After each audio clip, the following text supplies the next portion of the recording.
Open science is the new way to do science. It changes the very nature of the scientific endeavor. It started with open access to publications. From a philosophical standpoint of fairness, research that is paid, that is funded by the taxpayer, its results to be freely available to the taxpayer, to everyone. But then it expanded to be open access to data, to software, to protocols, to everything that the scientific process can produce. And not only that, beyond open access to scientific results, it moved on to open access to the scientific process itself. What protocols are used, what instruments are used, research infrastructures, everything has to be openly accessible by the scientists. And then a third and most important dimension is open access to people, for people, by people. So everyone to have such access, everyone to have access to everyone else. This creates the correct environment for collaboration, for synergies, and also leads into the ability of formation of teams that can go after big challenges, challenges of society, of industry, anything that humanity faces. Now, Athena Research Center is the research center of Greece that exclusively focuses on information and communication technologies. These technologies play a pivotal role on making open science a reality. If I may say that ICT is the main key to open the door towards open science. It cannot be opened if it doesn't have the support of big data, of data analytics, of social networking, of other means of communication to create robust platforms so that you can have open science. So Athena is leading the way towards open science, coordinates some of the main projects that are in the area, and in the years to come, I expect that its role will be enhanced both within Greece and abroad even more. The Open Science Fair is a major conference, the first of its type, and tries to understand what is open science, because even the meaning of open science is, if I may, open. It's not clear. People have different perspectives, think of it in a different way, and the Open Science Fair is a forum that brings together people from very different backgrounds, scientists from different fields, researchers of open science, definitely informaticians and computer scientists, librarians, publishers, policymakers, funders. All of these stakeholders need to come to the same table, understand what open science is, and move forward towards implementing it. And this conference serves exactly this role.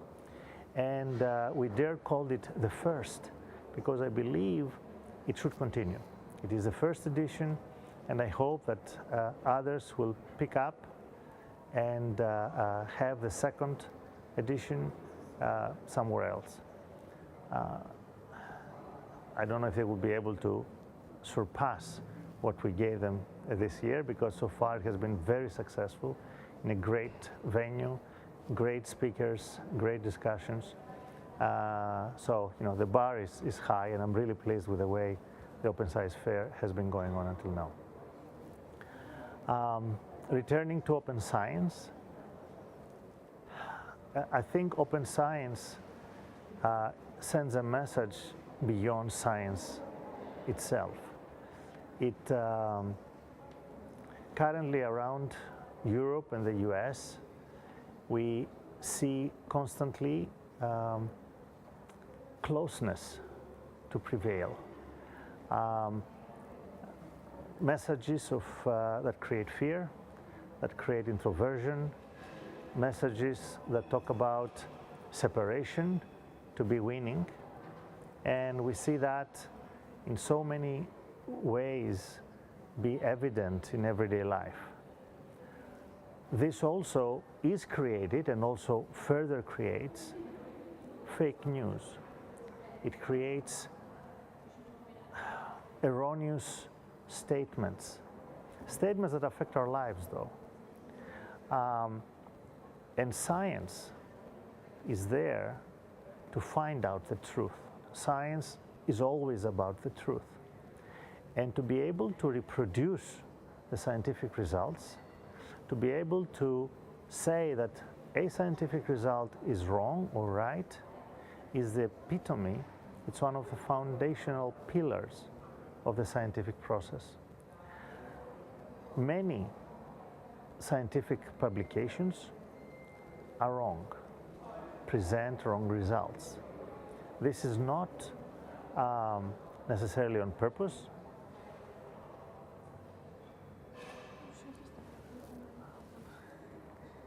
I'm not saying that this is on purpose.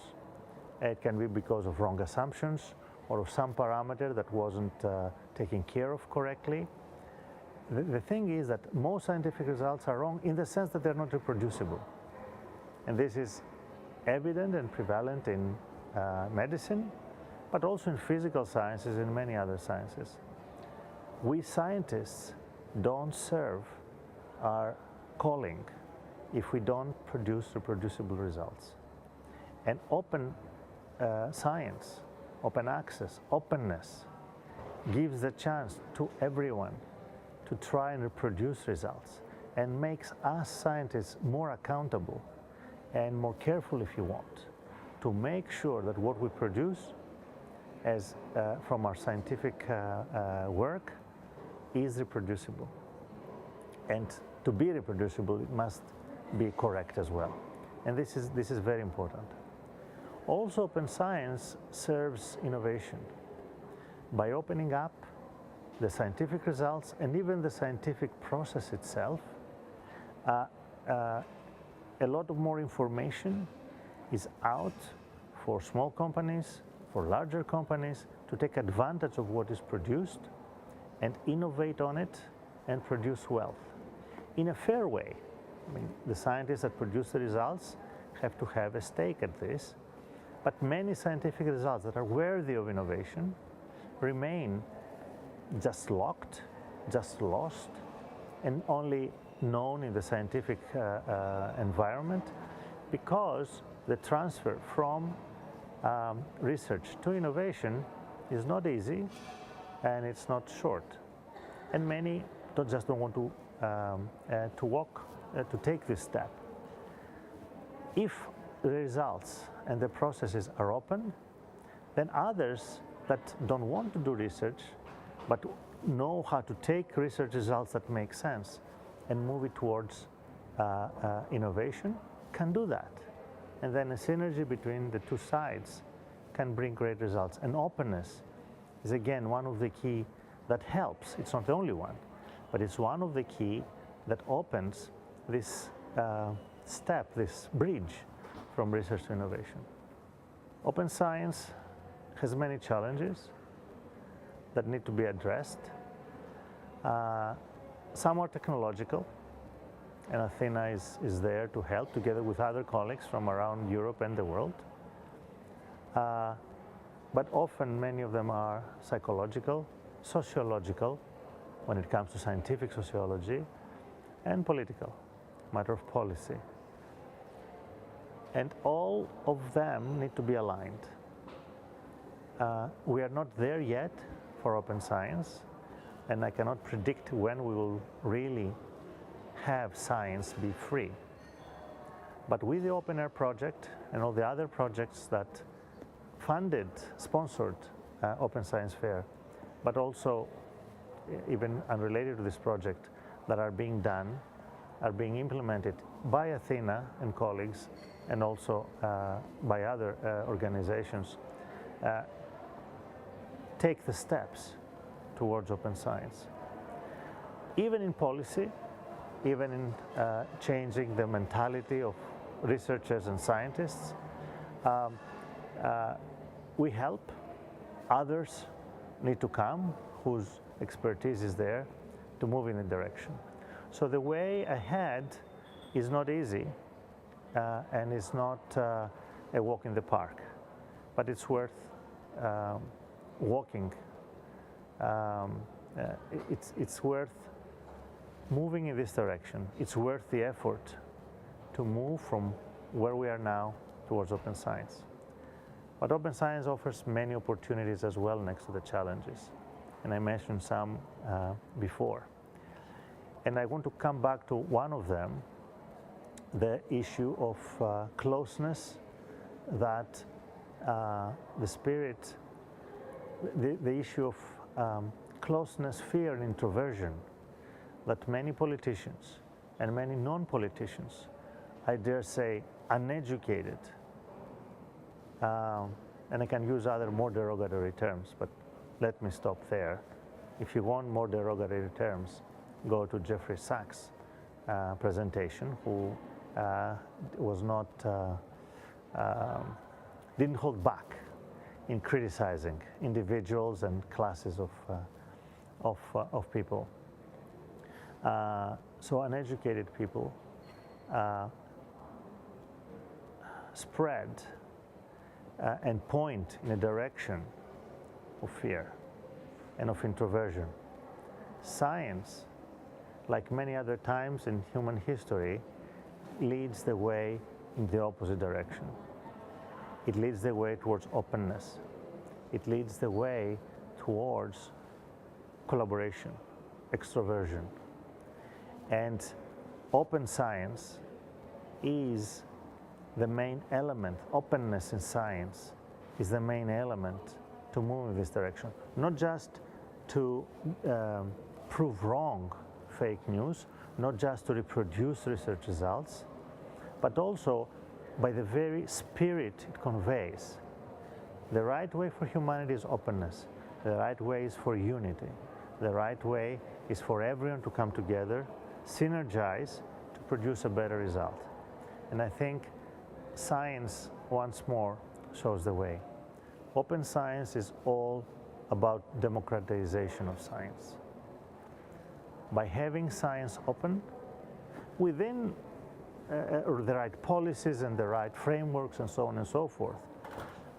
Openness doesn't mean free. Openness doesn't mean arbitrary. So, rightly defined, open science is about democratization of science. It will give the opportunity to scientists and researchers in small institutions to have access to the same background like colleagues in large institutions. It will give a chance to scientists in developing countries or in rural areas to have access to exactly the same background information that scientists, colleagues in more developed areas of the world have.